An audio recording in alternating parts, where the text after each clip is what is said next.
একটা সময় যে শহর আমাদের ভারতবর্ষের কালচারাল ক্যাপিটাল ছিল, যে শহরে স্বামী বিবেকানন্দের মতো বিশ্ব বন্দিত যুব সন্ন্যাসী জন্মগ্রহণ করেছেন, সেই শহরকে আমরা ঠিক উচ্চতায় নিয়ে যেতে পারব।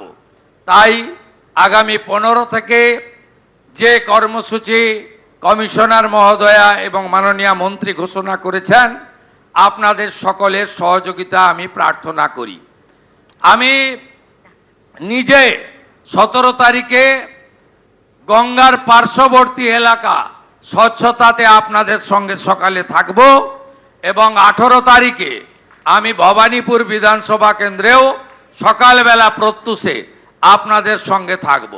আমরা 19 তারিখ একটি হাফ ম্যারাথন করব স্বচ্ছতার জন্য, যা শুরু হবে কলকাতা কর্পোরেশনের গেট থেকে, শেষ হবে ঐতিহ্যমণ্ডিত মহাকরণ রাইটার্স বিল্ডিং এর সামনে গিয়ে।